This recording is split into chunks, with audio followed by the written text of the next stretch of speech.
దేవుడి నామంలో కూడొచ్చిన మీ అందరికీ నా వందనాలు. ఈరోజు మన ధ్యాన అంశము సమూయేలు గ్రంథం నుంచి కొన్ని మాటలు మాట్లాడుకుందాం. మరి మనందరికీ తెలిసినటువంటి దావీదు గారి వృత్తాంతమే ఇది. దావీదుకు చాలామంది భార్యలు ఉన్నారు కదా, వాటిల్లో మొదటి భార్యను గురించి ఈరోజు మనం ధ్యానం చేయబోతూ ఉన్నాం. ఫిలిష్తీయులు ఇజ్రాయేలీల మీదకి యుద్ధానికి వచ్చినప్పుడు సౌలు రాజుగా ఉన్నాడు. మరి ఈ సేన అంతా కూడా యుద్ధంలోనికి వెళ్ళి చాలా రోజుల నుంచి యుద్ధము ఆగిపోయి ఉంది ఫిలిష్తీయుల మీద. కారణం ఏంటంటే గొలియాత్ అనేటువంటి బలవంతుడు వచ్చి, రాక్షసుడు వంటి వాడు వచ్చి ఈ యొక్క ఇజ్రాయేలీల్ని ఛాలెంజ్ చేస్తున్నాడు. ఎవడైనా నా మీదకు యుద్ధానికి వచ్చి నెగ్గితే మేము మీకు సరెండర్ అయిపోతున్నాం, మీరు నెగ్గితే మీరు సరెండర్ అయిపోవాలి అనేటువంటి ఒక విధానం తీసుకొచ్చి వాడు మన దేవుణ్ణి, రాజుని, ఇజ్రాయేలీల్ని చాలా చెత్త మాటలతో భయపెడుతూ తిడుతూ ఉన్నటువంటి సందర్భం అది. అందరూ యుద్ధం చేయడానికి భయపడుతున్నారు, రాజు కూడా దాక్కొని ఉన్నాడు. ఈ సందర్భంలో మన అందరికీ తెలిసిన వృత్తాంతమే, కానీ ఆ మొదటి భార్యను గురించి తెలుసుకోవాలంటే కొంచెం ముందు స్టోరీ తెలుసుకోవాలి. కాబట్టి ఇప్పుడు ఈ యొక్క సందర్భంలో దావీదు వస్తాడు. ఆయన గొర్రెల కాపరి, చిన్నవాడు, యవ్వనస్తుడు.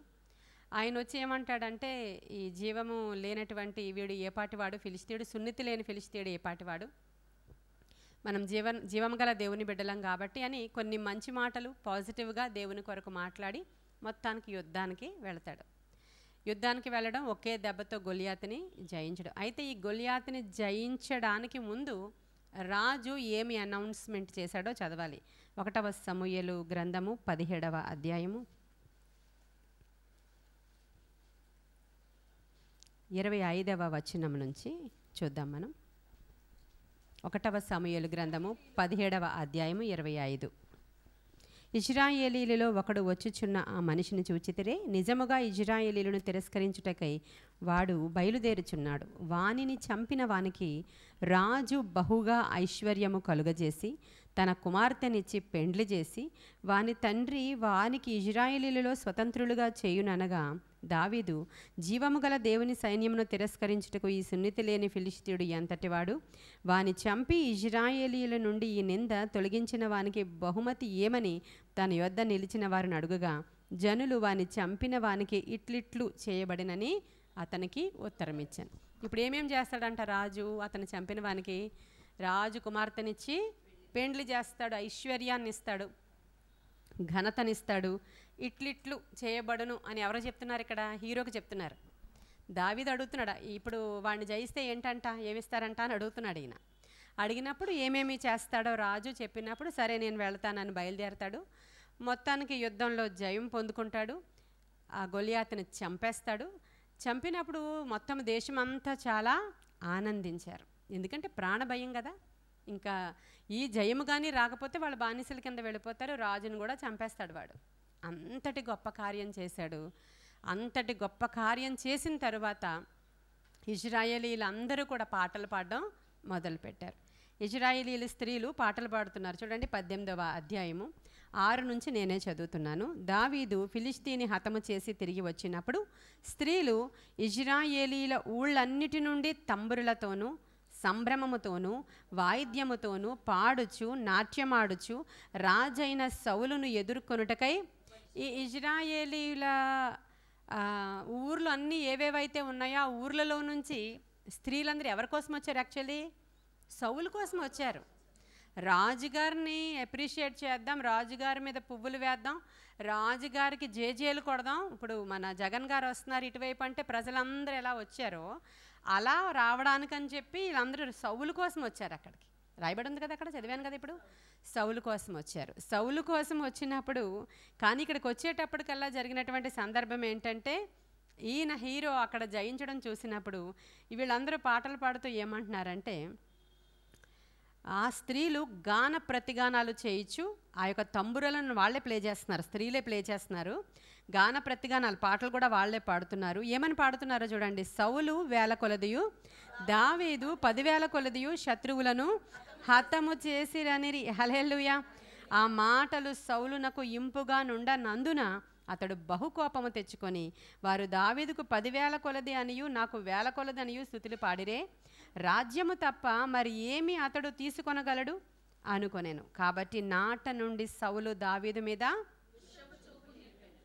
అంతే, ఒక్క మాటతో విరిగిపోద్ది అంతే ఎక్కడైనా సరే. అప్పటి వరకు ఎంత గొప్పోళ్ళో ఎంత మంచోళ్ళో, మా కోసం ప్రాణం పెట్టి పాస్టమ్మ గారు ప్రార్థన చేస్తారు, మా కోసం ఇలా మా కోసం అలా అన్నవాళ్ళు ఒక్క మాట చూడండి, మన మనుషులం ఎలా ఉంటామో ఒకసారి ఒక్క మాట ఇలా అప్రిషియేట్ చేసేసరికి, అంటే అప్పటి వరకు చాలా హీరోయినా అన్నట్లే వచ్చాడు సౌలు కూడా. సరే ఏముంది, ఎవడు నెగ్గితే వాడికి నా కూతురునిస్తా, ఈ యొక్క సంపదనిస్తా అనుకున్నవాడు ఈ దావీదు గారికి 10,000 శత్రువులను జయించాడు, మన రాజు అయితే అప్పుడప్పుడు వేలలో జయించాడని అర్థం ఇచ్చేట్టు పాడేశారు వీళ్ళు. పాడేసరికి చాలా కోపం వచ్చిందంట. నాట నుండి సౌలు విషపు చూపు నిలిపేను. ఇంకా అసూయ వచ్చేసింది అనమాట, మన సౌలుకి అసూయ వచ్చేసింది. ఇప్పుడు అమ్మాయినిచ్చి పెళ్లి చేయాలా, ఇష్టం లేదు సౌలుకి, ఇష్టం లేదు. ఎలా వీడిని తప్పించుకోవాలి, వీడు కానీ రాజు అయిపోతాడా ఏంటి, ఇంత జయం వచ్చేసింది ఏంటి ఇతనికి, ఇంత పరపతి వచ్చేసింది ఏంటి, ఇంత పేరు ఒక్క సెకండ్లో కొట్టేశాడేంటి, ఏంటి ఇదంతా అని అర్థం కాలేదు. చాలా మదన పడిపోతున్నాడు, విషపు చూపు నిలిపాడు. ఇంకా ఏ మాత్రం ఇన్ఫర్మేషన్ ఎవరికి, ప్రజలకు కానీ దావీదుకు కానీ ఇవ్వకుండా సౌలు యొక్క మొదటి కుమార్తె పేరు మేరబు. ఏం పేరు? మేరబు.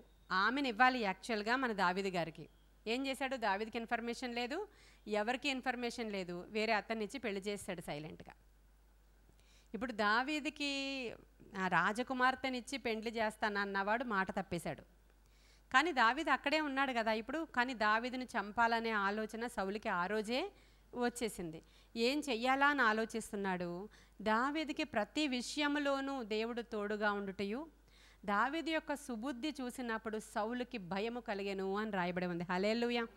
మనము సుబుద్ధి కలిగి ఉన్నప్పుడు అన్ని విషయాల్లో మన దేవుడు మనకి సహాయం చేస్తూ, మన పిల్లలకి మంచి పొజిషన్స్ ఇస్తూ, మనకి దేవుడు తోడుగా ఉన్నాడన్న సంగతి ప్రజలు గ్రహించినప్పుడు వాళ్ళకి ఏం జరుగుతుందంట, భయం కలుగుతుందంట మన మీద. మనల్ని చూసి భయపడడం ఏంటి అనుకుంటాం కదా. ఒక మనిషిని చూసి భయపడాలి అని అంటే మన దేవుడు మనతో ఉంటే ఇతరులకి భయం కలుగుతుంది. అది మనం భయపెట్టాల్సిన అవసరం లేదు, మనమేమో ఉగ్రరూపం ధరించాల్సిన అవసరం లేదు, మన డబ్బులతో మనం ఎవరిని భయపెట్టలేము. సౌలుకి భయం కలిగి వీడిని ఎలాగైనా సరే నా దారిలోంచి పక్కకి తొలగించాలి అనుకుని మరొక దురుపాయము పన్నాడంట. పన్నినప్పుడు ఫిలిష్తీయులు 100 మందిని చంపి వారి ముందోళ్ళు కానీ తీసుకొస్తే ఖచ్చితంగా నేను మళ్ళా నా కుమార్తె ఇంకోటి ఉంది కదా, మీరబు కాదు, ఏం పేరు, మీకాలు. ఫస్ట్ కుమార్తె పేరు మీరబు, రెండవ కుమార్తె పేరు, 4 పిల్లలు సౌలుకి, 2 కుమార్తెలు 2 కుమారులు. ఇప్పుడు ఈ రెండవ కుమార్తె అయినటువంటి మీకాలునిచ్చి పెండ్లి చేయడానికి ఆయన నిశ్చయించాడు.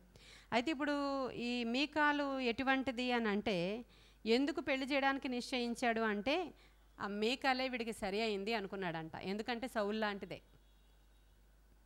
ఈమె ఉరిగా ఉంటుంది, ఈ యొక్క దావీదుకి ఇచ్చి పెళ్లి చేస్తే సరిగ్గా సరిపోద్ది, సెటరేట్ చేసేస్తుంది, నా మాట వింటది, మంచిగా మధ్యలోనే చంపేయచ్చు అనుకున్నాడంట సౌలు.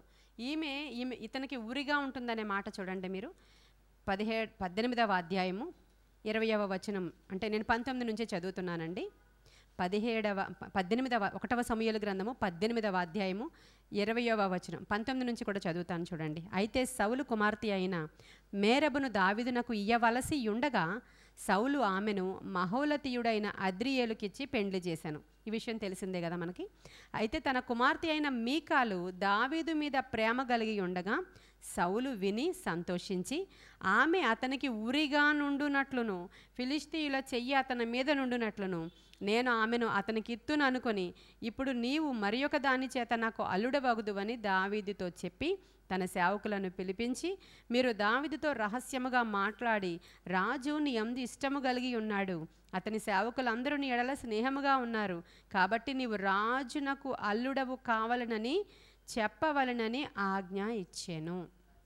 ఎంత ప్లాన్ చేశాడంటే, ఆలోచించినప్పుడు ఈ యొక్క మీకాలుకి ఈయనంటే ప్రేమ కలిగిందంట.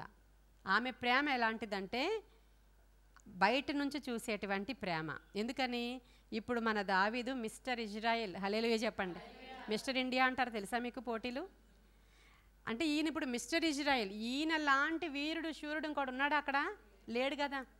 లేడు కాబట్టే కదా ఈయన ఒక్కడే చంపగలిగాడు ఆయన్ని. ఇలాంటి ఆయన లేడు అస్సలు. ఇంకా ప్రజలు, ఆడవాళ్ళు, స్త్రీలు ఇంకా దావీదుని చూసారంటే మురిసిపోతున్నారు. ఇంకా అక్కడ పాటలు ఆటోమేటిక్గా వచ్చేస్తున్నాయి నోట్లోంచి. వీరుడా శూరుడా అని నిజం. వాళ్ళ పాటల ద్వారా తంబురలతో ఈయనని కీర్తిస్తున్నారు, ఘనపరుస్తున్నారు. ఎక్కడికి వెళుతుంటే అక్కడ జయం పొందుకుంటున్నాడు. అంత మాత్రమే కాదు, చక్కని రూపము గలవాడు, చక్కని గుండ్రని కన్నులు, ఎర్రని ఛాయ కలిగినటువంటి మంచి అందగాడు. ఇప్పుడు మిస్టర్ ఇజ్రాయేల్ ఆయన చూస్తుంటే స్త్రీలకు ఒకలాగా ఉప్పొంగుతుంది. అందుకని ఈవిడ కూడా ప్రేమించింది. పర్లేదు, బాగున్నాడు, నాకు సూట్ అవుతాడని. ఇప్పుడు హీరో కదా ప్రస్తుతం, ఆ కంట్రీకి హీరో అయిన, అందుకని ప్రేమించింది ఆమె. ఈమె కూడా ఇష్టపడుతుందన్న సంగతి సౌలుకి తెలిసినప్పుడు వెంటనే ఇదేదో బాగుంది, దీన్నే ఆయుధంగా పెట్టి ఈమెనే ఎరవేసి ఎలా అయినా సరే దావీదు చరిత్ర క్లోజ్ చేయాలనుకున్నాడు. ఈ విషయం మీరు వెళ్ళి నెమ్మదిగా దావీదుతో చెప్పండి. మొదట నేను చేయలేదు కాబట్టి ఇప్పుడు నేను ఏ మొహంతో అడుగుతాను.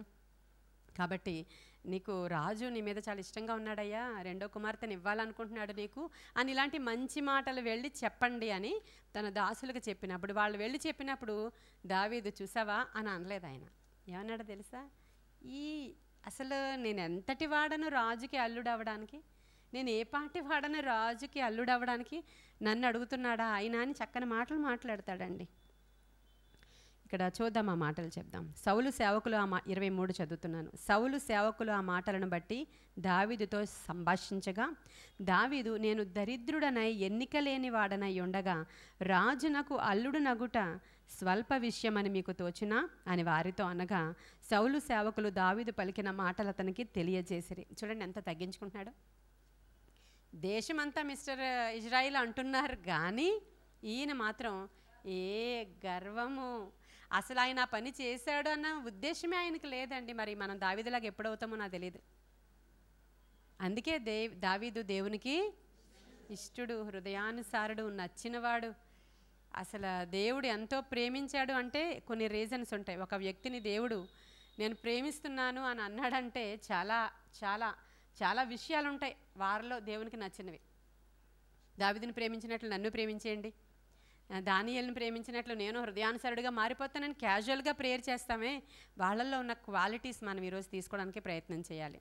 మన సబ్జెక్టు స్త్రీల గురించే, కానీ ఈవిడ దగ్గరికి వచ్చే వరకు కూడా కొంచెం ముందున్న చుట్టూ క్యారెక్టర్స్ని మనము ఖచ్చితంగా ధ్యానం చేయాలి. ఈయన మెంటాలిటీ ఇలా ఉంది. మేరబు తండ్రి మాట వింది. ఆవిడ చాలా గర్విష్టి అని చరిత్రకారుల యొక్క రిపోర్ట్స్, డాక్యుమెంటరీ రిపోర్ట్స్ అన్నీ చాలా, ఎందుకంటే తండ్రి లాంటిదే, ఎలా గాలిస్తే అలా తిరిగిపోద్ది అనమాట, ఎటువైపు ఎలా పొమ్మంటే అలా పోతుంది, అలాంటిదే. కానీ నిజంగానే దావీదుని చూసినప్పుడు బయట నుంచి అపీరెన్స్ చాలా నచ్చాడు అంతే. వాళ్ళు ఎన్ని లోపల ఏమున్నాయా, దేవుని కలిగి ఉన్నాడా, దయ్యం కలిగి ఉన్నాడా, ఏం అనవసరం. ఈ రోజుల్లో పిల్లలకు కూడా అంతే కదా, ఈ రోజుల్లో అందరికీ అంతే. పిల్లలకేంటి, ఆడపిల్లలేం తక్కువేం కాదు, ఆడపిల్లలకు తక్కువ కాదు, మగపిల్లలు తక్కువ కాదు. బయట అందంగా ఉన్నారా లేదా చూసి ఎన్ని కాపురాలు, ఎన్ని జీవితాలు నాశనం అయిపోతున్నాయో మరి అర్థం కాదు మనకి. చెప్పుకోవడానికి కూడా ఇది సబ్జెక్ట్ కాదు, కానీ అది చూసింది దేవుడా. మొత్తానికి దావీదుని ఇష్టపడింది. ఇప్పుడు ఫిలిష్తీయుల ముందోళ్ళని తీసుకొచ్చి ఇవ్వమని చెప్పాడు. ఇంకా గడువు టైం ఇచ్చాడు, పలానా టైంలో వెళ్ళి తీసుకురా అని. ఇంకా మనకు దొరికిందే తడువు, యుద్ధం వచ్చింది దీనికి ఇష్టం, ఇక్కడ ఇష్టమైన సబ్జెక్ట్ అది. ఇంకా రాజుగారు నోట్లో మాట నోట్లోనే ఉంది. బయలుదేరిపోయి ఎంతమందిని అన్నాడు? 100. 200 మంది ముందోళ్ళు తెచ్చి పడేశాడు ఎదరా. హల్లెలూయా. 100 మంది కాదు, 200 మంది ఫిలిష్తీయుల ముందోళ్ళని తెచ్చి వాళ్ళని చంపేసి తీసుకొచ్చి ఇతను ముందర పడేసి తీసుకో అన్నాడు. అక్కడ ఇంకేమని అంటాడా సౌలు? ఇంకా భయం వేస్తుంది ఈయన చూస్తుంటే, ఇంకా భయం వేస్తుంది, మరీ ఎక్కువ భయం వేసింది. ఎలా అయినా సరే చంపేయాలనుకున్నాడు. పెళ్లి చేసేసాడు. ఇంకా ఈటు విసరడానికి ట్రై చేశాడు. ఆ తరువాత రోజు ఉదయాన్నే ఎలా అయినా సరే రాత్రికి దావీదుని చంపేయాలని అందరికీ ప్లాన్ చెప్పేశాడు. సేవకులకి అందరికీ కూడా ప్లాన్ అప్లై చేసేయమని చెప్పాడు. దావీదు ఇప్పుడు ఎక్కడున్నాడంటే, మీకాలు దావీదు వేరే ఇంట్లో ఉన్నారు. ఇప్పుడు పెళ్ళయింది కదా, వేరే ఇంట్లో ఉన్నారు కదా. ఇప్పుడు మీకాలు దావీదు ఏ ఇంట్లో ఉన్నారో ఆ ఇంటికి వెళ్ళి నిద్రపోతున్న సమయంలో మంచంతోనే ఎత్తుకొచ్చేసేయండి, అక్కడ అలాగే చంపేద్దామని చెప్పినప్పుడు, ఇంటికి వెళ్ళినప్పుడు మేకాలను అడిగినప్పుడు మేకాలు అందే తనకు ఒంట్లో బాగాలేదు, పడుకున్నాడు అందే. అన్నప్పుడు సరే మంచంతోనే తెచ్చేయండి అన్నాడు. కానీ మీకాలకి ఫస్ట్లో పనిచేసింది కొంచెం. ఆవిడకి దావీదు మీద ఇష్టంగా ఉంది, చచ్చిపోవడం ఇష్టం లేదు. అందుకని ఏం చేసిందంటే, నువ్వు నెమ్మదిగా కిటికీలోంచి పారిపో అని చెప్పి పంపించేసింది దావీదుని. కిటికీలో నుంచి తాడేసి కిందకి దింపి పంపించేసి తన దగ్గర, ఇక్కడ చాలా కీలకమైన విషయం, తన దగ్గర ఏముందో తెలుసా మీకు? గృహదేవత బొమ్మ ఉంది. అసలు సౌలుని దేవుడు ఎలక్ట్ చేసుకున్నాడు, సౌలుని దేవుడు అభిషేకించాడు. దేవునికి బలులు అర్పించేటువంటి సౌలు తన ఇంట్లో గృహదేవత బొమ్మ ఉంది చూడండి ఒకసారి మీరు. ఈమె ఎందుకు తెచ్చుకుందో తెలీదు, చాటుగా ఏం చేస్తుందో దావీదుకి తెలీదు. దావీదు దేవుడు ఎవరో ఈమెకి తెలుసు. ఈ యొక్క మీకాలు యొక్క హృదయంలో ఎవరున్నారో దావీదుకి తెలియలేదు. ఆ గృహదేవత బొమ్మని పడుకోబెట్టింది మంచం మీద, అంటే దావీదుని సేవ్ చేయడానికే. కానీ గృహదేవత బొమ్మ ఎందుకుంది అక్కడ? ఇజ్రాయేలీల గృహములో, సౌలు రాజుగారి కుమార్తె ఇంట్లో ఆ బొమ్మ ఎందుకుంది అక్కడ? ఆ బొమ్మను పడుకోబెట్టింది, ఆ మేకబొచ్చి ఏదో తెప్పించింది, అదంతా తల దగ్గర పెట్టింది. పెట్టి ఏం చేసింది? ఇక్కడ పడుకున్నాడు, ఒంట్లో బాగాలేదు అని కవర్ చేద్దామని ట్రై చేస్తుంటే, చంపుదామని చెప్పి వాళ్ళు వచ్చేటప్పటికి వాళ్ళు ఏం మంచంతో ఎత్తుపోవడానికి వచ్చారు, ఈ బొమ్మను ఎత్తుపోవాలి యాక్చువల్గా వాళ్ళు, అంతకంటేని తెరిచి చూసేసరికి అక్కడ దావీదు లేడు. ఇంకా వెంటనే సౌలుకి చాలా కోపం వచ్చి, ఇంత పని చేసావు, ఏం చేసావు నువ్వు అంటే ఒక అబద్ధం, అంటే చెప్పాను కదా ఎలా పడితే అలా మాట్లాడుతుంది ఆవిడ. ఇప్పుడు ఏమందో తెలుసా? అసలు యాక్చువల్గా ఏం జరిగిందంటే, పంపించకపోతే నన్ను చంపేస్తాను అన్నాడు, అందుకని పంపించానని చెప్పింది. తప్పు, అబద్ధం చెప్పింది. నిన్ను చంపుతానన్నాడా? ఇంకా కోపం. అక్కడ ఆవిడ, ఎందుకు నువ్వు నా భర్తను చంపాలనుకుంటున్నావు, ఎందుకు నాకు పెళ్లి చేసావు, నా భర్తను చంపడం ఏంటి, మరి నాకు భర్త వద్దా, నాకు ఇష్టంగా ఉన్నాడని ఒక మాట అంటే ఏం చేసినావు? ఒకసారి ఆలోచన చేయండి. మనము మాట్లాడాల్సిన మాట ఒకసారి ఒక చోట మాట్లాడకపోతే వచ్చే అనర్థాలు, చిన్న అబద్ధం ద్వారా వచ్చేటువంటి జీవిత నాశన జరిగేటువంటి సంఘటనలు ఇలా ఉంటాయి అన్నమాట. ఎంత భయం కలిగినా సరే తండ్రి మీద భర్తను చంపేస్తానంటే ఒప్పుకున్న స్త్రీ, అంతే కదా. అంటే తప్పించింది కానీ ఇక్కడ మళ్ళీ అడగట్లేదు ఇంకా భర్త కోసం, మొత్తానికి తప్పించింది. ఆ తరువాత ఇక చాలా కోపం అయిపోయాడు సౌలు. ఇంక అక్కడి నుంచి దావీదుని తరమడం, జోనాతానికి కూడా ఆర్డర్స్ జారీ చేశారు, ఎక్కడ దొరికినా సరే చంపేయమని. మొత్తానికి ఆ రోజు నుంచి దావీదు గారికి ప్రారంభమైనటువంటి తిరుగుడు, దాక్కునేటువంటిది కొండల్లో, గుహల్లో, గుట్టల్లో, లోయల్లో, చెట్లలో, అడవుల్లో, ఒక ఎవరో తిరిగినట్లు తిరిగాడంటే 10-14 సంవత్సరాలు ఆయన తిరుగుతూనే ఉన్నాడు ఆ రోజు నుంచి. ఇప్పుడు ఈ 10-14 సంవత్సరాల్లో ఎప్పుడైనా తన భర్తను కలవాలని కానీ, తన భర్త ఎక్కడున్నాడో చూద్దామని కానీ, చాటుగా కలుద్దామని కానీ, జోనాతాన్కి చాలా ప్రేమ కదా దావీదంటే. జోనాతాన్ కలుస్తున్నాడు. జోనాతాన్ కలుస్తున్నప్పుడు నా భర్తకు ఒకసారి నేను కలవాలని కూడా అడగట్లేదు ఈవిడ. అంటే ఈమె యొక్క క్యారెక్టర్ ఏంటో అంటే ఆమెని చెప్పలేకపోతున్నారు చరిత్రకారులు. ఈమె యొక్క క్యారెక్టర్ ఏంటి, ఎలా గాలిస్తే అలా వెళ్ళిపోతుందా, తను ఎందుకు తెలివిగా ప్రవర్తించలేదు, లేదంటే తండ్రి యొక్క పన్నాగంలో తండ్రి ఏమన్నాడు, ఇదైతేనే కరెక్ట్గా ఉంటుంది, ఈమె ఊరిగా ఉంటుంది దావీదుకి, నేను ఈమెనైతే మంచిగా వాడుకోగలను, ఏం చెప్తే అది వింటది అని ఈమెను వాడుకోవాలనుకున్నాడు ఆయన. అంటే ఆమెలో ఉన్నటువంటి సుగుణాలు లేవని అర్థం. ఆమెలో సుగుణాలు లేవు కాబట్టి ఈమె ఊరిగా ఉంటుంది అని చెప్పి అక్కడ స్టేట్మెంట్ ఇచ్చాడు. ఈమె అలాగే మామూలుగానే ఉంది, ఎక్కడ కలుసుకోవడానికి ట్రై చేసినట్లు ఎక్కడ రాయబడలేదు. 10-14 సంవత్సరాలు అయిపోయినాయి. ఈయన తిరుగులాడుతూనే ఉన్నాడు. అసలు ఈయన ఎంత దిగజారిపోయిన స్థితిలో ఉన్నాడు, మర్చిపోయిందంట దావీదుని. ఆ తర్వాత తన తండ్రి ఏం చేస్తున్నాడు, మరలా పెళ్లి చేసేసాడు ఈవిడికి. మరలా ఇంకొకరిని ఇచ్చేసి పెళ్లి చేసేసాడు. ఇక్కడ గృహదేవత బొమ్మ మీకు చూపిస్తాను చూడండి. 1వ సమూయేలు గ్రంథం 19వ అధ్యాయంలో, మీరు రాసుకుంటున్న వాళ్ళు రాసుకుంటున్నారు, అది ఎక్కడుందో తెలియాలి కదా. 1వ సమూయేలు 19వ అధ్యాయము 11, 12, 13, 14. 19, 11 దొరికిందా? ఉదయమున అతని చంపవలనని పొంచి ఉండి దావీదును పట్టుకొనుటకై సౌలు అతని ఇంటికి దూతలను పంపగా, దావీదు భార్య అయిన మీకాలు, ఈ రాత్రి నీ ప్రాణమును నీవు దక్కించుకుంటేనే గాని రేపు నీవు చంపబడదు అని చెప్పి కిటికీ గుండా దావీదును దింపగా అతడు తప్పించుకొని పారిపోయాడు. తరువాత మీకాలు ఒక గృహదేవత బొమ్మను తీసి మంచం మీద పెట్టి మేకబొచ్చు తలవైపున ఉంచి దుప్పటితో, ఇది ఇక్కడ మీకు రెఫరెన్స్ కావాలి కాబట్టి చూపిస్తున్నాను అది నేను. తరువాత ఈమెకి ఈ యొక్క స్త్రీకి వేరే వ్యక్తిని ఇచ్చేసి పెళ్లి చేశాడు. 1వ సమూయేలు 25లోనికి వచ్చేయండి, ఆ విషయం కూడా చూద్దాం ఎవరినిచ్చి పెళ్లి చేశాడు. 25:44. సౌలు తన కుమార్తె అయిన మీకాలనే దావీదు భార్యను పల్తీయేలను గల్లీము వాడైన లాయిషు కుమారునికి ఇచ్చి ఉండెను. ఇప్పుడు మనకు అర్థమవుతుంది, ఇక్కడ పల్తీయేలని గల్లీము వాడైనటువంటి లాయిషు కుమారునికి ఇచ్చి పెళ్లి చేస్తాడు ఆయన. పెళ్ళైపోయింది ఇప్పుడు ఈవిడికి. ఎవరికి? దావీదు భార్యకి అని రాయబడి ఉంది అక్కడ. ఎవరికి పెళ్ళయింది? దావీదు భార్య అయిన మీకాలుకి ఇప్పుడు ఎవడో ఒక గల్లీము వాడైన లాయిషు కుమారుడైనటువంటి పల్తీయేల్ అనేటువంటి ఒక వ్యక్తికి ఇచ్చి వివాహం చేస్తారు. మరి దావీదుకి ఈ విషయం తెలిసిందో లేదో మనకు తెలియదు. తెలుస్తుంది, రాజుగారి కుమార్తెకి పెళ్లి జరుగుతుందంటే తెలీదా? అంటే మానసికంగా కూడా దావీదుని కృంగిపో చేయాలని సౌలు చాలా చాలా చాలా చేశాడు. మొదటి కుమార్తెని ఇంకో వాళ్ళకి ఇచ్చి చేయడంలోనే మానసికంగా దెబ్బతీయాలనుకున్నాడు. మళ్ళీ ఈమెను ఇచ్చాడు, ఇక్కడ దెబ్బతీయాలనుకున్నాడు, శారీరకంగా చంపాలనుకుంటున్నాడు, చాలా కక్ష నిలిపాడు. నేను ఈ మధ్య కాలంలోనే ఈ సౌలు ఆ యొక్క బంగారు పండ్లు ప్రోగ్రాం కోసం మెసేజ్లు రాస్తూ సౌలు ఏ విధంగా అమాలేకీల దగ్గర నుంచి పశువులను తీసుకొచ్చాడో, అనవసరంగా పశువులను తీసుకురావడం వల్ల దేవునికి ఇంత కోపం వచ్చేసింది, ఆ పశువులను కూడా దేవుడి కోసమే తెచ్చాడు, కానీ దేవుడు ఎక్స్క్యూజ్ చేయలేదు సౌల్ని, అసలు చిన్న విషయంలో ఎందుకో దేవుడు ఇంత కోపం పెట్టేసుకున్నాడు అని బాధపడతా ఉంటాను అసమానత చదివినప్పుడల్లా. అంటే ఎవరెంత తప్పులు చేసినా దేవుడికి క్షమిస్తాడు కదా, దేవుని కోసమే తెచ్చాడు కదా పశువుల్ని, ఎందుకు అంత కోపం పెట్టేసుకున్నాడు దేవుడు అని అనిపిస్తూ ఉంటుంది. ఈయన చేసిన ఇన్ని పనులు మనకు అర్థం కావు. స్టార్టింగ్ నుంచి ఎన్ని పనులు చేసుకొచ్చాడు అంటే అసూయ, ఈర్ష్య అనేది జాగ్రత్తగా గుర్తుపెట్టుకోండి. ప్రతి స్త్రీ యొక్క చరిత్రలో కూడా అంతం సరిగ్గా లేకపోవడానికి ఎన్ని అసూయలు అక్కడ ఏలుబడి చేస్తుంటాయంటే, అసూయ ఏం చేస్తుందంటే ఎముకలకి కుళ్ళంట. ఎప్పుడైనా అసూయ పడితే వాళ్ళు ఎలా అయిపోతారు? టీబీ పేషెంట్స్ లాగా అయిపోతారు అనమాట. కుళ్ళు పట్టేస్తుంది ఆ ఎముకలకి, ఎముకలలో శక్తి ఉండదు, అంటే ఎండిపోయిన వాళ్ళలా ఉంటారు అన్నమాట వాళ్ళు. అదంతా అసూయ ఉంటుంది అని బైబిల్ చెప్తుంది, నేను కాదు. సన్నగా ఉన్న వాళ్ళందరూ అలాంటి వాళ్ళని అనుకోకండి దయచేసి.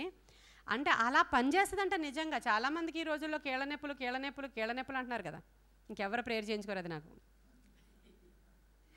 కీళ్ళ నొప్పులు ఎందుకు వస్తాయంట? అసూయతోటి వస్తాయంట. అక్కడ చూడండి ఒకసారి, ఇక్కడ ఎంత అసూయ కలిగి ఉన్నాడంటే ఈ సౌలు. అందుకనే దేవుడికి అసలు ఇష్టం అవ్వలేదు, ఎక్స్క్యూజ్ చేయలేదు దేవుడు అసూయను బట్టే. అసలు అసూయ అనేది మనం ఎంత మాత్రం కూడా లోపల ఉంచుకోకూడదు. సరే, ఇప్పుడు ఎంతవరకు వచ్చాం? దావీదు గారు ఇప్పుడు ఆవిడ పెళ్లి చేసుకుంది, ఈయన ఎంతో బాధపడి ఉంటాడు, చాలా బాధపడి ఉంటాడు. ఈమె అసలు తన భర్తను రక్షించుకోవడానికి ట్రై చేయలేదు అసలు. అసలు అబీగయీల్ అనేటువంటి స్త్రీ ఉంది. అబీగయీల్ అనేటువంటి స్త్రీ యొక్క భర్త తాగుబోతాడు, వాడు మూర్ఖుడు. అసలు ఎంత మూర్ఖుడు అంటే అంత మూర్ఖుడు. అలాంటి మూర్ఖుడు కోసం ప్రాణాలు తెగించి తన భర్తను కాపాడుకోవడం కోసం ఈ దావీదు దగ్గరికే అబీగయీల్ అని ఆవిడ వచ్చి ఆ దావీదుని ఎంతో పొగుడుతుంది. మరి ఈవిడ మూర్ఖురాలనాలా, ఈవిడని ఏమనాలి? నా భర్త నాకు కావాలని కూర్చుంటే ఏం చేసినో తెలియదు, నువ్వు చంపొద్దు, మాకు వేరే ఏదో ప్లేస్ ఇచ్చే పని, మేము అక్కడికి పోతాం, నీ సింహాసనం మీదకి తనని నేను రానివ్వను అని అడిగినా బాగుండేది. ఈమెకి చాలా చాలా ఆపర్చునిటీస్ ఉన్నాయి కదా. నిజంగా దావీదుని హృదయపూర్తిగా ప్రేమిస్తే, ఇప్పుడు దావీదు మిస్టర్ ఇజ్రాయేల్గా లేడు, సింహాసనం లేదు, సహస్రాధిపతిగా లేడు, ఏమీ లేదు, అడవుల్లో పడి తిరుగుతున్నప్పుడు నాకెందుకు అనుకుంది. ఏమీ లేదు, అడవుల్లో పడి తిరుగుతుంటే వాడి దగ్గర ఏమీ లేదు, వీడి నా భర్త ఏంటో అనుకుంది ఆమె. ఆమెకి సింహాసనం ఉంటే, అధికారం ఉంటే, అందం ఉంటే, ఓహో ఆహా ఓహో అని పాటలు పాడుతుంటే అప్పుడు భర్తని అప్రిషియేట్ చేసేటువంటి స్త్రీ. అతని దగ్గర అంతా కోల్పోయి ఏమీ లేక దీనస్థితిలో, హీనస్థితిలో ఉంటే ఆవిడ చేస్తే ఏంటి అనుకునేటువంటి స్త్రీ ఇక్కడ కనబడుతుందా మీకు? ఈమె నుంచి నేర్చుకోవాల్సిన లెసన్స్ సైలెంట్గా నేర్చుకోవాలి మనం. ఎలా ఉన్నాం, మనం ఇలా ఉన్నామేమో అనేది ఇంకేం చెప్పడానికి లేదు నా నుంచి మీకు. సైలెంట్గా నేర్చుకోవాలి, కొన్ని సైలెంట్గా నేర్చుకోవాలి. భర్తే కదా దేవుడు ఇచ్చాడు. ఒక తాగుబోతోడిని, ఒక మూర్ఖుణ్ణి, ఒక తిరుగుబోతోడిని, వాడిని రక్షించుకోవడానికి ప్రాణం కోసం ఎంత దూరమో ఒంటరి స్త్రీ ప్రయాణం చేసుకుని దావీదు కాళ్ళ మీద పడి వేడుకున్నటువంటి అబీగయీల్ దగ్గర ఈమె ఏమన్నా పనికొస్తుందా అసలు? ఈ స్త్రీ యొక్క గుణాలు చాలా చెడ్డగా ఉన్నాయి. చూడండి, ఇది నేర్చుకుందాం. ఈ యొక్క మీకాలు జీవితం నుంచి చాలా పాఠాలు ఉన్నాయి. ఆవిడ దావీదుని అవుట్వర్డ్ అపీరెన్స్ ప్రేమించింది అంతే. అందం పోతేనో, ఆరోగ్యం పోతేనో ఈ రోజుల్లో చాలామంది భార్యలు జస్ట్ అట్రాక్షన్ అయిపోయిన తర్వాత ఇంకొకటి దొరికితే చంపేస్తున్నారు. ఏకంగా ఇంకొకటి దొరికితే చంపేస్తున్నారు. ఎన్ని కేసులు యూట్యూబ్లో మీరు చూస్తున్నారా? మీరు ఎలాంటి వాళ్ళు మరి ఇలాంటి వాళ్ళు కాదా? ఎందుకు చంపేస్తున్నారు? భర్త ఒక మనిషిని చంపేస్తున్నారండి. అసలు నచ్చకపోతే నువ్వు వెళ్ళిపో అంటే ఒక పని అయిపోద్ది, కానీ చంపేస్తున్నారేంటి? ఒక తల్లి కొడుకుని చంపేస్తున్నారేంటి? అసలు ఎంత దారుణమైనటువంటి స్త్రీలు తయారవుతున్నారో. ఈ మీకాల ఆత్మ నిజంగానే, యెజబెల్ ఆత్మ ఎలా పనిచేస్తుందో మరి దేశం మీద భయంకరంగా పనిచేస్తుందండి నిజంగా. అసలు ఎంతమంది మగబిడ్డలను చంపేస్తున్నారో కూడా. ఆడపిల్లల్ని కూడా చంపేస్తున్నారు, అది వేరే విషయం. ఇక్కడ సబ్జెక్ట్ మీకాలు వచ్చింది కాబట్టి వేడుకోలేకపోయింది అబీగయిల్లాగా. వేడుకొని తండ్రి కాళ్ళ మీద పడితే తండ్రి ఏమంత క్రూరుడేం కాదు, ఎందుకంటే దేవుని యొక్క ఆత్మ కలిగిన వాడు, దేవునికి భయపడేవాడు, దేవునికి బలులు అర్పించేవాడు. సమూయేలు మాట వింటాడండి. ఎంత అసూయ వచ్చినా పక్కన ఇంట్లో కూతురు కొడుకు బ్రతిమలాడుకుంటే చేయడా, కానీ ఇక్కడ తప్పంతా కనబడుతుందా మీకు? బ్రతిమలాడుకోలేదు, అక్కడ పోయినోడిని వదిలేసింది, కొత్తోడిని తెస్తే చేసుకుంది. క్రొత్తోడిని తీసుకొస్తే 10 సంవత్సరాల కాలంలో ఇదిగో వీడికి ఇచ్చి నీకు పెళ్లి చేస్తానంటే సరే అంది, వెళ్ళిపోయింది. పెళ్లి చేసుకుని ఏం పేరు అతని పేరు? అంతే, మనకు ఆయనతో పని లేదు పాపం, ఆయన అమాయకుడు. ఆయనకిచ్చి పెళ్లి చేస్తే ఆయన పర్లేదులే సెకండ్ అయినా అని పెళ్లి చేసుకుని వెళ్ళిపోయాడు. ఆయన రాజుగారి కూతురు కదా, అతనేం జమీందార్ కాదు, అతను రాజు కాదు. అతడు మరి తిరిగి ఈయనే చాలా ఇచ్చి మరి బహుశా ఈ దావీదుకి టిట్ ఫర్ టాట్ చెయ్యాలని, బహుశా ఇది జరుగుతున్నప్పుడన్నా ఎక్కడున్నాడో వస్తాడని అనుకున్నాడో లేకపోతే ఏమనుకున్నాడో తెలియదు, మొత్తానికి ఇచ్చి పెళ్లి చేశాడు. ఈవిడ మరి సైలెంట్గా పెళ్లి చేసుకుని వెళ్ళిపోయింది. ఇప్పుడు దావీదు తర్వాత 7 సంవత్సరాలు హెబ్రోన్లో ఉంటాడు, మన అందరికీ తెలిసిందే. రాజు అవుతాడు. 10 నుంచి 15 సంవత్సరాల టైం తిరిగాడు దావీదు ఈమెను పెళ్లి చేసుకున్న తరువాత. ఈ టైంలో ఆయన మళ్ళీ మధ్యలో భార్యలను పెళ్లి చేసుకున్నాడు. ఇదంతా మనకు తెలిసింది. ఆ రోజుల్లో అది అంటే ఎక్కువ బహుభార్యత్వం ఉన్న దినాలే అవి. సరే, అంతా అయిపోయిన తర్వాత ఇప్పుడు దావీదు ఎక్కడికి వచ్చాడు? మళ్ళీ సింహాసనాన్ని హెబ్రోనులో అధిష్ఠించినప్పుడు జ్ఞాపకం చేసుకోలేదు ఇవన్నీ. డైరెక్ట్గా వచ్చి యెరూషలేములో మొత్తం 12 గోత్రాలకి ఎప్పుడైతే రాజు అయిపోయాడో ఆయన, వెరీ నెక్స్ట్ మూమెంట్ ఆయన అడిగింది ఏంటంటే, నా భార్య అయినటువంటి మీకాలు ఎక్కడుంది అని అడిగాడు ఆయన. ఎక్కడుందంటే ఇంకేంటి, ఫైల్ తీయాలి ఇంట్లో ఉంది. ఎక్కడుందని చెప్పారు మంత్రులు వచ్చి, ఫైల్ తీయాలి ఇంట్లో ఉంది నాయన అంటే, వెళ్ళి వెంటనే తెచ్చేయండి అన్నాడు. అంటే మనం ఇక్కడ ఏం అర్థం చేసుకోవాలంటే, ఇక్కడ ఎంతమంది భార్యలు ఉన్నా నిజంగా హార్ట్ఫుల్గా ఫస్ట్ వైఫ్ని ఆయన చాలా ప్రేమించాడని అర్థం చేసుకోవాలి మరి మనం ఇలాగే మాట్లాడుకోవాలి. ఇక్కడ ఆయన మొదటి భార్యని ప్రేమించడం, మరి ఆయన ప్రయత్నం చేశాడో లేదో మనకు తెలీదు. అసలు ఇంక కనబడితేనే చంపేస్తాను అంటే ఇంకేం ప్రయత్నం చేస్తాడు ఈయన? వెంటనే అక్కడికి వెళ్ళి నా భార్యను తీసుకొచ్చేయండి అన్నాడు. మంత్రి బయలుదేరాడు, తన సేవకులు బయలుదేరారు. ఆ గల్లీలోకి వెళ్ళారు. ఎక్కడున్నాడంట ఆయన? ఆ గల్లీము వాయడనేటువంటి లాయిష్ కుమారుడైన పల్తీయేలు అతని ఇంటికి పంపించారు. పంపించినప్పుడు ఇప్పుడు అక్కడికి వచ్చి ఇంకా ఈ అమ్మాయిని బయటికి రమ్మని పిలిచారు. వచ్చింది, రండి అని పిలిచారు. రాజుగారు తీసుకురమ్మన్నారు. నీ భర్త అయిన దావీదు వచ్చేసాడు, నువ్వు రామ్మ తీసుకెళ్ళిపోవాలంటే సరే అని బయలుదేరిపోయింది. ఎక్కడుంది అది? తెరవండి ఒకసారి, నేను ఇది రాసుకొచ్చాను. 2వ సమూయేలు 3వ అధ్యాయము 14వ వచనం దావీదు సౌలు కుమారుడు ఇష్బోషెతునకు దూతలను పంపి ఫిలిష్తీయుల్లో 100 మంది ముందోళ్ళను తెచ్చి, నేను పెళ్లి చేసుకున్న మీకాలను నాకు అప్పగింపమని చెప్పుడనగా, ఇష్బోషెతు దూతను పంపి లాయిషు కుమారుడు పల్తీయేలును దాని పెనిమిటి యొద్ద నుండి మీకాలను పిలువనంపాను. చాలండి. ఇప్పుడు పల్తీయేలు అని తన దాని పెనిమిటి యొద్ద నుండి మీకాలను పిలువనంపాను. దాని పెనిమిటి బహూరీము వరకు దాని వెనుక ఏడ్చుచు రాగా, అబ్నేరు నీవు తిరిగి పొమ్మనేను గనుక అతడు ఇప్పుడు వచ్చేయమన్నారు. ఈ అమ్మాయిని బయలుదేరిపోయింది. వచ్చేస్తున్నప్పుడు వెనకాల పల్తీయేలు పాపం ఏడుస్తూ వస్తున్నాడంట. అయ్యో నా భార్య అని చెప్పి, వాడు నిజంగా ప్రేమించాడు భార్యని ఇంకొకరు తీసుకెళ్ళిపోతున్నారు. ఏడుస్తూ వస్తుంటే వెనక్కి తిరిగిపోని అక్కడ కూడా అమ్మాయికి ఇతని మీద కూడా ప్రేమ లేదా? పోనీ దావీదైతే 1-2 రోజులే ఉన్నాడు. పోనీ నిజంగానే అతను ఎలాంటి వాడో నాకు తెలియదు, 2 రోజులే నేను అతనితో కాపురం చేశాను కాబట్టి నాకు తెలియలేదు, నేను చిన్నదాన్నప్పుడు అని అనుకున్నా. ఇతనితో కాపురం చేస్తుంది కదా ఈవిడ. ఇప్పుడు రాజు రమ్మంటున్నాడు అనగానే అసలు వెనక్కి తిరిగి కూడా చూడలేదు ఆవిడ. పాపం అతను పోను వదిలేశాడా అంటే ఏడుస్తూ వెనకాల వస్తున్నాడంట. అమ్మో, ఈవిడ ఎంత స్టబర్న్గా ఉందో చూడండి మీరు, ఎంత మొండిగా ఉందో ఆవిడ ఎంత మొండిదో. ఎలా కొడితే అలా వెళ్ళిపోతుంది, ఎలా గాలి వేస్తే అలాగా వెళ్ళిపోతుంది.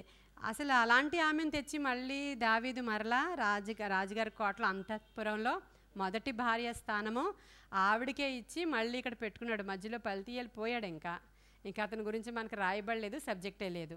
ఈవిడ వెనక తిరిగిపోని నిజంగా ఇన్ని రోజులు నేను నాతో ఉన్నటువంటి వ్యక్తి అనేటువంటి విషయమైనా ఆవిడ వెనక్కి తిరిగింది, ఆమె ఏడ్చిందని రాయబడలేదు ఇక్కడ. ఈయన గురించి ఏడ్చింది అని రాయబడలేదు ఇక్కడ. మరి ఇలాంటి రకం మనుషులు కూడా ఉంటారేమో ఒకసారి. అందుకే బైబిల్ ఏం చెప్తుందంటే, హృదయం అన్నిటికంటే ఎలా ఎలా కావాలంటే అలా తిరిగిపోయే మనుషులు ఉన్న లోకంలో మనము ఉంటారు, చాలామంది ఉంటారు, ఇలాగే ఉంటారు. అసలు ఈవిడ్ని అసలు ఎలా తీసుకోవాలో కూడా నాకైతే అర్థం కాదు ఈరోజు. కాకపోతే ఈవిడలో ఉన్నటువంటి గుణాలు ఈ రోజుల్లో చాలామందిలో మనం చూసినప్పుడు ఈ దురాత్మ ఇక్కడ పనిచేస్తుందని మనం అనుకోవడానికి, ఇలా ఎవరు ఉండొద్దు అని అనుకోవడానికి, తర్వాత తీసుకొచ్చి ఈవిడిని రాణి స్థానంలో ఈవిడ్ని అంతఃపురంలో ఈవిడ ప్లేస్ ఈవిడికే ఇచ్చేశాడు. జరిగిపోయింది. ఫస్ట్ భార్యను తెచ్చాడు. ఆ తర్వాత ఈయన చేయాల్సినటువంటి యాక్టివిటీస్ ఆలోచించాడు. ఇప్పుడు దేవుని యొక్క మందసం, ఫస్ట్ మందసం తేలేదు, పాపం ఇలా కూర్చోగానే భార్యని తీసుకొచ్చాడు. ఇప్పుడు ఆయన ఆలోచించి దేవుని మందసం గురించి ఇప్పటి వరకు అక్కడ ఉండిపోయింది కదా కిరియత్యారీంలో, తెప్పించేసేయాలని చెప్పేసి ఆ యొక్క ఎవరింట్లో ఉందో ఓబేదెదోము గృహంలో నుంచి ఈ మందసాన్ని తెప్పించేటువంటి డే అది మొత్తం దేశం అందరికీ శుభ దినం. అది దేశమందరూ స్తుతిస్తున్న దినము, దేశమందరూ ఆనందిస్తున్న దినము, దేశమందరూ సంతోషిస్తున్నటువంటి ఆ దినాన్న అమ్మగారు మాత్రం లోపలే ఉన్నారు. ఈవిడ సంతోషిస్తున్నట్లు కానీ ఆనందిస్తున్నట్లు కానీ దేవుణ్ణి స్తుతిస్తున్నట్లు కానీ ఆ మందసం వచ్చింది నేను కూడా నా భర్తతో స్తుతిస్తానని కానీ ఎక్కడా రాయబడలేదు. ఆవిడ ఇంట్లోనే ఉంది, కిటికీలోంచి చూస్తుంది అంతే. దేవుని యొక్క మందసం వస్తుంటే ప్రజలు యాజకులు బోరలు ఊదుతూ నాట్యములు చేస్తూ గొప్ప గొప్ప సంభ్రమాశ్చర్యాలతో దేవుని యొక్క మందసము ఆ దావీదు పురములోనికి వస్తూ ఉంటే దావీదు శక్తి కొలది ఆయన నాట్యం ఆడుతూ ఉంటే ఆ నాట్యం ఆడుతున్నటువంటి ఆ సందర్భాన్ని చూసినప్పుడు ఈ మీకాలుకి మనం మాట్లాడుకున్న మాటల్లాగా అనిపించలేదు. వీడు బట్టలిప్పి తిరుగుతున్నాడు అనిపించింది. ఇప్పుడు నేను చెప్పిన మాటలు ఏమనిపించింది? ఆయన శక్తి కొలది నాట్యం ఆడుతూ దేవుని సన్నిధిలో మైమరచి ఆత్మవశుడై దేవుణ్ణి ఆరాధిస్తూ వెళుతున్నటువంటి గుంపది మనం మాట్లాడుకుంటున్నప్పుడు ఆవిడకి ఏమనిపించింది? వీడు బట్టలిప్పి తిరుగుతున్నాడు అనిపించింది. రాజుని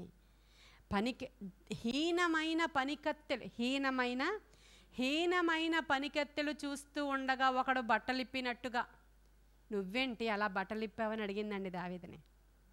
ఆ స్టేట్మెంట్ చాలా భయంకరమైనటువంటి స్టేట్మెంట్.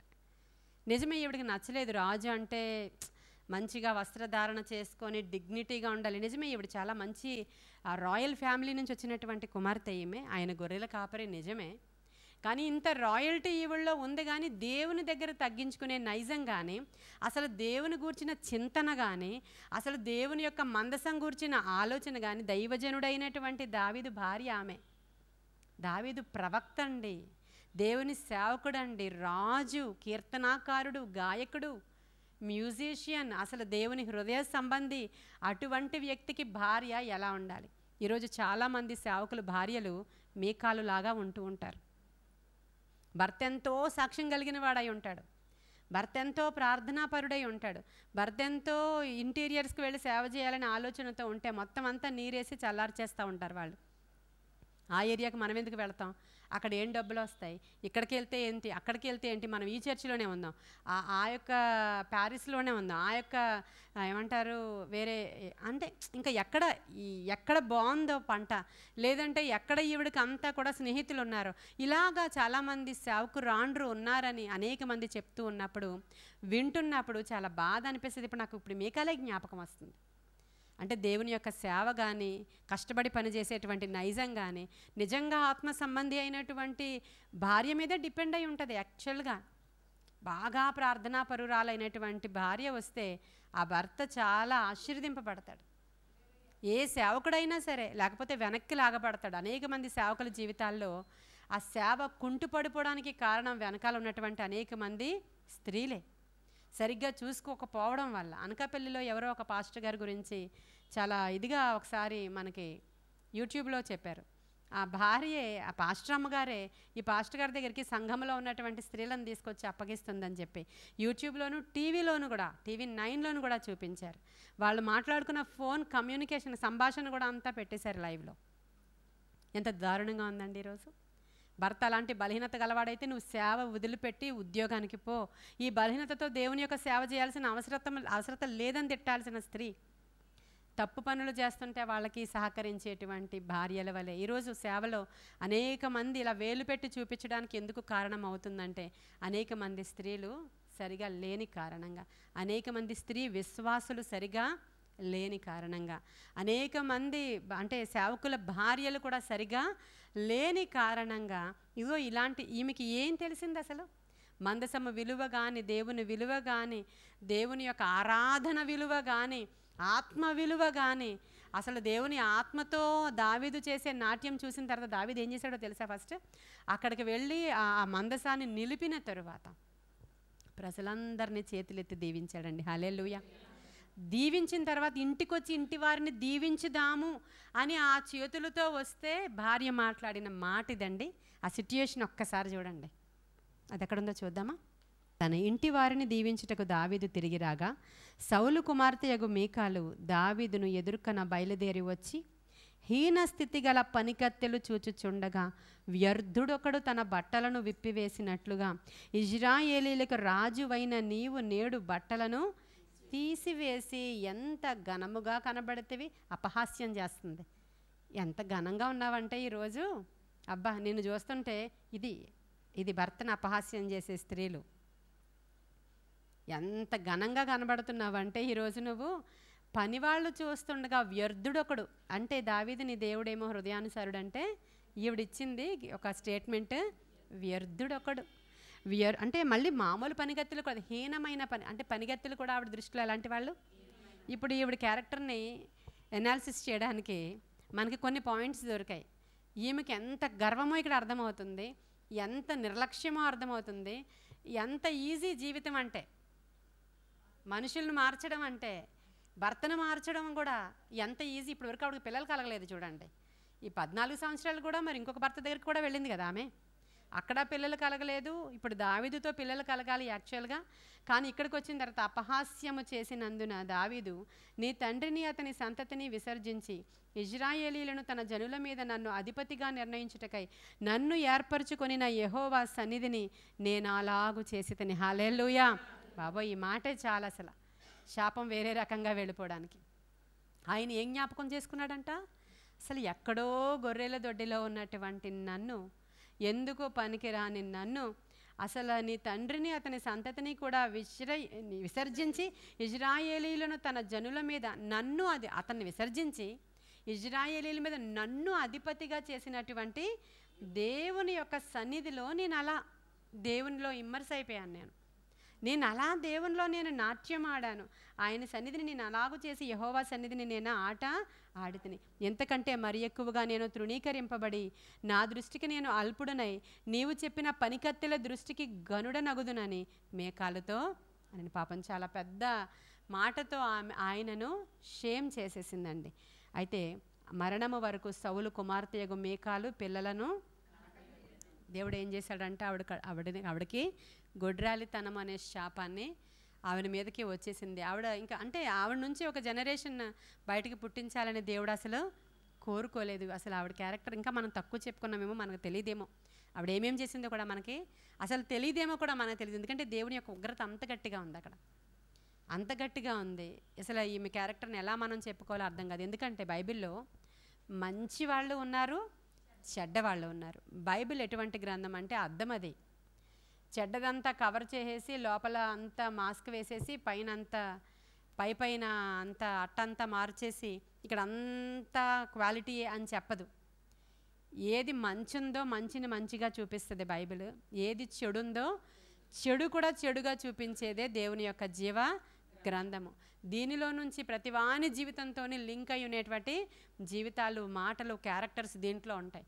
కాబట్టి ఈవిడ క్యారెక్టర్ నుంచి ఈరోజు జరుగుతున్నటువంటి విషయాలు మనం ఆలోచించి ఎక్కడి వరకునో వెళ్ళిపోకండి. మనలో కూడా చాలామంది ఇలా భర్తను హీనపరిచే వాళ్ళు ఉంటారు. లేదంటే మనం నిలకడైనటువంటి విశ్వాసములో లేని వాళ్ళం కూడా ఉంటాం. స్థిరమైన విశ్వాసం కలిగి ఉండాలి, స్థిరమైనటువంటి మైండ్ కలిగి ఉండాలి. ఆ స్థిరత్వం లేదా ఆమెలో. అసలు ఇంక డబ్బులు తెస్తేనే భర్త, డబ్బులు తేకపోతే వాడు వట్టివాడే, పనికిరాని వాడే. కొంతకాలం మనకేం ఉండదు, అప్పుడు అలాగే ఉండాలి. కొంతకాలం మన జీవితంలో ఒక పేదరికం అనేటువంటిది వచ్చినా సరే దాన్ని ఓవర్కమ్ చేయడానికి నువ్వు ప్రార్థన చేయి, దేవుడు దాని నుంచి విడిపిస్తాడు. అంతే తప్ప అవతల వాడిని నీచుడుగాను, దుర్మార్గుడుగాను, లంచగొండుగాను తయారు చేసేటువంటిది స్త్రీయే. ఎందుకంటే ఆ డబ్బులు తేకపోతే నవ్వదంట ఆవిడ. ఆ రోజు ఆ లంచం తెచ్చినటువంటి డబ్బులు తేకపోతే కొన్ని భార్యలు నవ్వరట. మరి ఏవీ లేవా? ఇంతే నా జీవితం, ఇంతే నా జీవితం, నిన్ను చేసుకుని ఇలా అయిపోయినా, అదిగో అప్పుడు ఇంకో సంబంధం వచ్చింది, ఇప్పుడు ఇంకో సంబంధం వచ్చింది, వాడిని చేసుకుంటే బాగున్నప్పుడు వాడు కోటీశ్వరుడు అయిపోయాడని చెప్తుంటారంట. చూడండి ఒకసారి, ప్రతి సమయంలో పెళ్లి వాగ్దానాల్లో ఏం చేస్తారు? ప్రతి సమయంలో కరువందు, ఖడ్గమందు, ఏంటంటారు, వేదనందు, వ్యాధి అందు, ఇంకా దేనిలో, ఇంకా అన్నిట్లో నేను ఎంత పర్ఫెక్ట్గా ఉంటానని చెప్తా ఉంటుంది. అప్పటికి పైన అట్రాక్షను అంతే, అప్పటికి పైన అట్రాక్షన్ అలా చెప్తుంది. తర్వాత లోపలికి వచ్చేటప్పటికి ఆ నిబంధనలు అన్నీ కూడా తోలనాడిపోయి అటువంటి స్త్రీలకు ఈవిడ సాదృశ్యంగా ఈరోజు కనబడుతుంది. ఇది మన గురించనే నేను చెప్పట్లేదు, కానీ అనేక మంది ఒకవేళ ఇటువంటి వాళ్ళు ఇంకా చంచల మనసుతో ఉంటే, ఇంకా స్థిరమైన నిర్ణయం తీసుకోలేకుండా ఉంటే, ఈ పెండ్లి అనే వివాహ నిబంధన బంధాన్ని ఈజీగా అవలేలుగా త్రుంచేసుకుని పారిపోయి వచ్చేస్తున్న వాళ్ళు ఉంటే అదంతా కూడా తప్పే, అవన్నీ కూడా తప్పే. ఖచ్చితంగా వాళ్ళందరూ కూడా వాళ్ళ జీవితంలో ఇలాంటివి అనుభవిస్తూనే ఉంటారు. కాబట్టి ఇటువంటివి ఈ వాక్యం విన్నప్పుడు అనేక మంది తెలుసుకొని రియలైజ్ అయ్యి ఇలాంటివి జరిగించకూడదు, ఇలా ఉండకూడదు, నేను స్థిరమైన మనసుతో ఉండాలి, ప్రభు వైపు చూడాలి నా కన్నులెత్తి, మరి అటువంటి స్థిరమైన బుద్ధి నాకు కావాలి. అబీగయిల్ లాగా నా భర్తను నేను ఆవిడ భర్తను కాపాడుకోవడానికి ప్రయత్నం చేసింది, కానీ ఆ భర్త క్యాపబుల్ కాదని చెప్పి దేవుడే పనిష్మెంట్ ఇచ్చాడు. ఆ తరువాత ఆవిడ దావీదు దగ్గరికి వచ్చిన సందర్భాన్ని మనం చూస్తాం. కాబట్టి మీ కాళ్ళ నుంచి నేను ఇంకేం చెప్పడానికి లేదు, ఏం నేర్చుకోవాలనుకుంటే అది నేర్చుకోవడమే దీంట్లో నుంచి. ఒకవేళ దీంట్లో నేర్చుకోవాల్సినటువంటి స్థితి దాటిపోయి నేను బయటకు వచ్చేసానండి, నేను కూడా ఇలాగే చేశాను అనుకుంటే పశ్చాత్తాపముతో ఆయన కాళ్ళ మీద పడాల్సిందే. ఆయన కనికరము వచ్చే వరకు, ఆయన నీ తప్పు క్షమించే వరకు, నిన్ను ఎక్స్క్యూజ్ చేసే వరకు, ఎందుకంటే ఆయన పడిపోయిన వారిని మరలా తిరిగి లేవనెత్తువాడు, పడిన వారిని ఉద్ధరించేవాడు. ఆయన ఖచ్చితంగా మరలా వాళ్ళకి ఇంకొక అవకాశాన్ని ఇచ్చేవాడు. కాకపోతే క్షమించమని వేడుకు దాని తాలూకా అది ఇక్కడే అనుభవించేసేయాలి. మిగతాదంతా అనుభవించిన తర్వాత నా రెమెడీ ఉండొచ్చు బహుశా. కాబట్టి ఈ స్త్రీ నుంచి మనం మంచిగా నేర్చుకోలేదు, మంచి నేర్చుకోలేదు, చెడ్డే చాలా మట్టుకు ఎక్కువగా ఉంది. కాబట్టి మొండితనం పనికిరాదు. ఒక స్త్రీకి స్థిరమైన మనస్సు ఎప్పుడూ ఉండాలి. దేవుడిచ్చినటువంటి కుటుంబం మీద మన ధ్యాస ఉండాలి. మన నోటి మాటలు ఇంటికి శాపాన్ని తేకుండా, మన జీవితంలోనికి శాపాన్ని తేకుండా ఉండాలి. అంత మాత్రమే కాదు, దేవుని యొక్క అభిషేకము ద్వారా రాజుగా ఎలక్ట్ చేయబడిన సౌలు ఇంట్లో గృహదేవత ఉంది. యాకోబు తన భార్యను తీసుకొస్తున్నప్పుడు గృహదేవత అక్కడ కనబడుతుంది కదా. కనబడినప్పుడు యాకోబు ఏం మాట్లాడతాడు? అది ఎక్కడ ఉందో వాళ్ళు చద్దురుగాక అంటాడు. ఆ గృహదేవత ఎవరి దగ్గర దొరుకుతుందో వాళ్ళు చస్తారన్నాడు ఆయన. గృహదేవత ఎవరి దగ్గర ఉందో వాళ్ళ జీవితం ఏమైంది? అసలు మంచిగా లేదు. ఇప్పుడు గృహదేవత అంటే బొమ్మ అనే అర్థం కాదు. దేవుడి కంటే అధికంగా మీరు దేన్ని ప్రేమిస్తున్నారో అదంతా విగ్రహమే. అది డబ్బు అవ్వచ్చు, బంగారం అవ్వచ్చు, నీ యొక్క పిల్లలు అవ్వచ్చు, నీ యొక్క భర్తే అవ్వచ్చు. దేవుడి కంటే ఎక్కువైనటువంటి విగ్రహాలు నేను మాట్లాడుతున్నాను మీతో. కొంతమందికి నగలు అవ్వచ్చు, చీరలు అవ్వచ్చు, హోదా అవ్వచ్చు, ఇంక అస్తమాను లగ్జరీ అవ్వచ్చు. ఇవన్నీ విగ్రహాలు ఒక స్త్రీలకి. ఏ విగ్రహం కూడా కలిగి ఉన్నా కూడా అది గృహదేవత కింద లెక్కే. వారి జీవితాలు మంచిగా ఉండవు. అన్నిటికంటే ఎక్కువగా ప్రభువును మనం ప్రేమించిన వాళ్ళమై ప్రభువునే ప్రథమ స్థానంలో ఉంచుకుని ఏ విషయానికైనా మనం ఫ్లెక్సిబుల్గా ఉండాలి. ఎలా అయినా సరే దేవుని తర్వాతే ఏమైనా మనల్ని మనం తగ్గించుకొని మనము దేవుని యొక్క సన్నిధిలో ఎలా ఉన్నామో ఇంట్లో కూడా అలాగ ఉండాలి. సమాజంలో కూడా నటన అనేది ఎంతమాత్రం కూడా అసలు పనికి రాదు. ఇవన్నీ కూడా మనం తీసేసుకొని మంచి గుణ లక్షణాలు కలిగినటువంటి స్త్రీల వలె మనం ఉండడానికి అవసరమైన కృప దేవుడు మనకు అనుగ్రహించునుగాక. ఈ కొన్ని మాటలు దేవుడు మన వినికిడిలో దీవించునుగాక. మహాపరిశుద్ధుడు అయిన తండ్రి, మహోన్నతుడు అయిన దేవ, సర్వాంతర్యామి, సర్వాధికారి, సర్వసృష్టికర్త, మీరు మాట్లాడితే మేము బ్రతుకుతాం నాయన. నాయన స్త్రీలను గురించి, ఎందరో స్త్రీలను గురించి మేము ధ్యానం చేస్తూ ఉంటే చాలా విషయాలు గ్రహిస్తున్నాం. ఒక చెవి నుంచి విని ఒక చెవి నుంచి విడిచిపెట్టే వారంగా కాకుండా, అయ్యా మమ్మల్ని మేమే భ్రమ పెట్టుకునే వాళ్ళంగా కాకుండా, మాలో ఉన్న లోపాలను సరిచేసుకోవడానికి అవసరమైన కృప మాకు దయచేయండి. మేము దేన్ని ప్రేమిస్తున్నామో నాయన, మేము దేన్ని ద్వేషిస్తున్నామో, ఏ విధమైన లక్షణాలు కలిగి ఉన్నామో దేవా, ఇవన్నీ కూడా మేము ఒక్కసారి మమ్మల్ని మేము స్వపరిశీలన చేసుకోవడానికి అవసరమైన కృపాధన్యత దేవా మాకు దయచేయమని ఈరోజు మాతో మాట్లాడినందుకు వందనాలు చెప్పుకుంటున్నాను. ఇంకా బయట వింటున్న ఎందరో స్త్రీలు ఒకవేళ తెలిసి తెలియక ఇలాంటి పొరపాట్లలోనో, ఒకవేళ తెలిసి తెలియక ఇలాంటి నిర్ణయాలలోనో పడిపోతున్న స్త్రీలైతే ఈరోజు వినిన వెంటనే వాళ్ళలో పశ్చాత్తాపము, మారు మనసు రావడానికి ఈ వాక్యము వాడుకోమని నేను బ్రతిమలాడుకుంటున్నాను. యేసు నాయన, నీవు మాట్లాడకపోతే ఎవరితో నీ వాక్యం మాట్లాడదయ్యా. నీవు మాట్లాడితే అనేకులతో ఈ వాక్యం మాట్లాడుతుంది. సహాయం చేయండి, నీ జీవాన్ని పంపించండి, ఆత్మకార్యాలు జరిగించి మీ నామానికి మహిమ తెచ్చుకోమని నీ కృపగల హస్తానికి ఈ యొక్క స్త్రీని మేము ధ్యానము చేసినటువంటి నాయన స్త్రీలుగా ఉన్నటువంటి మమ్ములను ఒక్కసారి నీ హస్తానికి మేము అప్పగించుకుంటున్నాం. మాలో మేము నవ్వుతున్నాం కానీ తెలిసి తెలియక ఎన్నో విషయాలు ప్రభువా, అయ్యా మాలో హీనమైన విషయాలు ఉన్నాయి ప్రభువా, దేవా దుర్గుణాలు ఉన్నాయి ప్రభువా, అన్నీ మంచిగా చేసి ఒక్క చోట పడిపోయినా కూడా అది పడిపోవడమే ప్రభువా.